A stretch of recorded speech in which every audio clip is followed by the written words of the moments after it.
Hi YouTube, I'm back, and recently I completed my Last Lament Crossbow Lich build in Path of Exile 2. If you're not familiar with this build, it was invented by someone going by the name of Sauser and utilizes a specific crossbow called the Last Lament, combined with the Lich Ascendancy to create a fast, powerful build which gets unlimited reloads, increased damage and other benefits remaining on low life, and it doesn't use mana or anything for that matter to actually fire. If you're unfamiliar with it, go check out my past few videos in which I take you through my journey starting from a budget version of the build. But for those of you familiar with it, I'm going to go through my final build in this video, and I'll just explain to you what I'm experiencing. Clear is outstanding. It takes a little bit of a ramp up in map sometimes because when you commence the map, if you don't wait for the rage to build up, you're a little bit less powerful, and also it's nice to build up those headhunter modifiers that you gain from the monsters you kill. So you ramp up a bit, but yeah, it clears really well. In terms of bosses, this is the explosive shot, and this is Requiem. Now you just hold your mouse over the boss and it absolutely demolishes them. However, if you get interrupted, which you do often, especially that I'm doing the highest difficulty bosses, as you can see here with the +1 level all the way up, you might get interrupted. In that case, I actually, while I'm waiting, I try to avoid the boss mechanics. I've just got a version of galvanic shards, which I use to just shoot the boss while I'm waiting, because I just find that's slightly better than explosive shot while you're waiting. And then I switch back to Requiem to finish them off. Sometimes you may die to the bosses. They are much more difficult in this patch, especially in the highest difficulty. Even normal map bosses are more difficult, I find, sometimes than like pinnacle bosses. I know that sounds crazy, but it's just my experience, and you most often won't die, but you sometimes might. I am on level 97. I haven't bothered to level up more. I could do with an extra point, would be nice, but it's not worth the pain for me. Let's just start with a recap of my previous build. So in terms of gear from my previous build, I've still got it all. I mean, I've upgraded everything. So this is this has been crafted by me. Almost everything's been crafted by me, in fact. That's not unique, but this is an upgraded coat. I've got some nice rings. I'll talk about Rarity later. I've got Rarity. Got a full ES helmet, and I've got the death articulated gauntlets, as well as the headhunter belt. So those are the things that remain the same. Oh, as well as my flask and the charms, which you can go check out in my previous videos. So going into the actual specifics, let's first talk about temporal chains. So what I did was I crafted this amulet. Now this amulet is the most painful thing I crafted in the game. What I was looking for in this amulet was a spirit base, so solar, with a 50 spirit and +3 projectile. What suited my build was evasion. I specifically wanted evasion. I only ended up getting T3 evasion, but with the quality modifiers, it's fine. I got all attributes. Global defenses was part of crafting it, so that's great. And then I wanted a resistance just to help with my gearing, so I got a T1, which was good. So that amulet cost me about 90 divine, and it took so long. It's very hard. I'm happy to explain to someone a bit more how I did it, but that amulet is the key to providing more spirit. Now, once I've got the spirit, I can then go ahead and you can do multiple things. You've got a version of Dire Strike, which Dire Strike 1 already. And then what you can do is you can add this too. You can have both in the build at the same time. You can put Dire Strike 2, say, over here. And that uses 40 spirit, as you can see. So you can have that and Dire Strike 1. And you can just go all out on damage. You can add some other things to your build as well. But I did it because I wanted to get temporal chains. Now what temporal chains does is you put it in blasphemy. There's temporal chains and there's blasphemy. And you can take a look at the link in the video and see all the gems I put in here. I just threw this one in. I don't know if it's great, but it looks reasonable. But basically, temporal chains slows enemies in the area. It curses them, slowing them and making other effects by more slowly. So what happens is anyone that's sort of near inside of your presence area of effect, it's called, gets slowed automatically because you've got it loaded in blasphemy. It's expensive.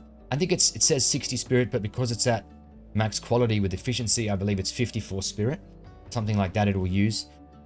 And to me, it's worth it. To me, that is just, you need to have played with blasphemy and temp chains on Lich before, and everything in the area gets slowed down. It just means that you are so much faster relative to your enemies. I will go into the tree later, but I wanted to say, originally, you might not be able to put this zone of control by itself. I pathed here. I've only got this by itself because I'll talk about the jewels later again, but it's actually in a megalomaniac there, zone of control. So What happens is if you get it, I recommend not just equipping it in your gems and leaving it.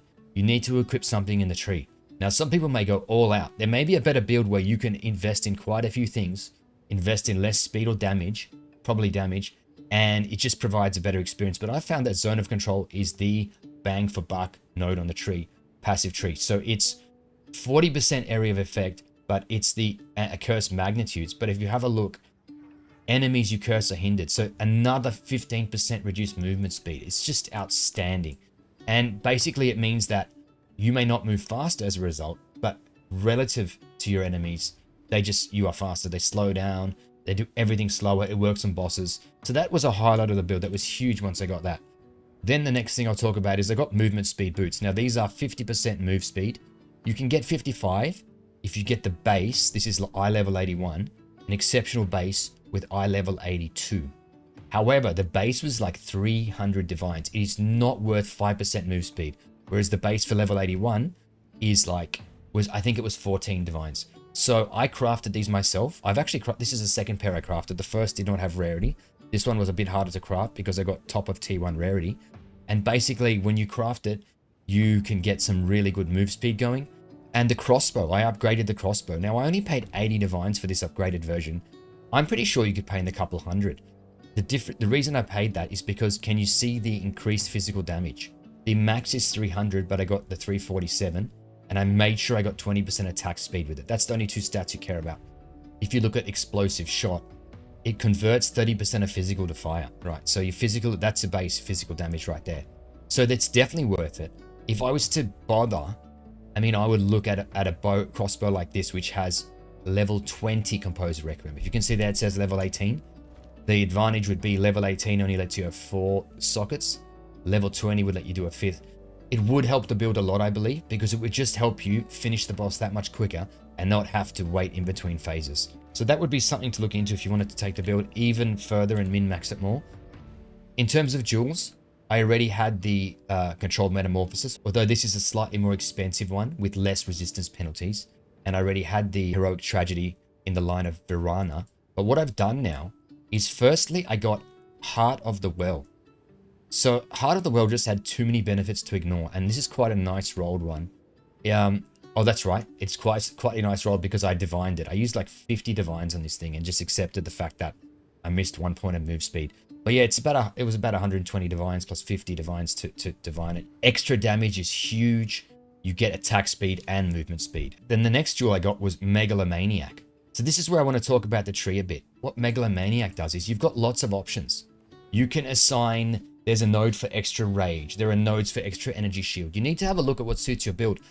I was happy with this Megalomaniac on the market because it allocates Killer Instinct and Zone of Control. And the whole point of me getting this was to free up points, passive points elsewhere. So Zone of Control, as I mentioned, because I have temporal chains, I spec'd 1, 2, 3, 4 points into there.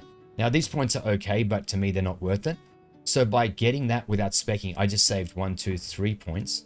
And the other one I auto-allocated was Killer Instinct, which is huge attack damage on low life. And I saved myself 1, 2, and I don't think those 2 points are worth it. So I saved myself 5 points right there.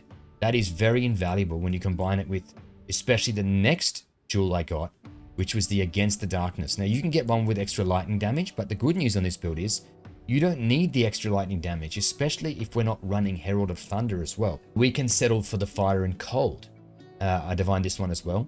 1 divine only to divine this to 4 and 4.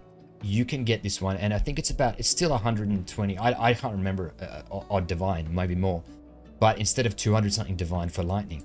This is huge. For every notable, that's these 4 in the radius, you get extra damage. So I had those extra points and I could make sure I invested. I initially had this and this. I don't think that this Against the Darkness is worth it if you've just got... It's definitely not worth it for 1. It may be worth it for 2, but it's definitely worth it for 3. Now I've got 4. I'm not even sure it's working. There's quite a few bugs in this game. I didn't see my damage go up by 4, but yet, can you see it? All of these 4 nodes at the top say gain 4% as Fire and Cold. They all say it, so I'm hoping it's still working. Because I respec points into here. This one is quite useful. You get increased damage and defenses. This is a bit less useful, but I've only picked it because I can get that damage, and I thought it was worth it. And then the last jewel I got, I think it was 60, around 70 divine, was a +3 to a Prism of Belief, +3 to explosive shot, which is really useful because we're doing explosive shot. So the combination of these jewels just put my damage through the roof. Now, in case you're wondering, I have been checking Path of Building for everything to make sure I'm not giving up damage. Because when I replace a jewel, when I put this in, I'm giving up another jewel, which is like really big attack speed, damage, and damage with crossbows, etc. Path of Building confirmed that this is doing much more damage. I'd love to have the spring hair, but it is what it is. I'd love to have an extra point for that. Don't go by the tooltip, but it's, you can see from the video and the footage and the gameplay, but it's 39. You can at least compare it. A while back when I showed you the video, it was 21, I believe, 23. That's huge. I've doubled my damage before. Now, don't forget, don't go by this tooltip. I mean, Rakiatas doesn't factor into it.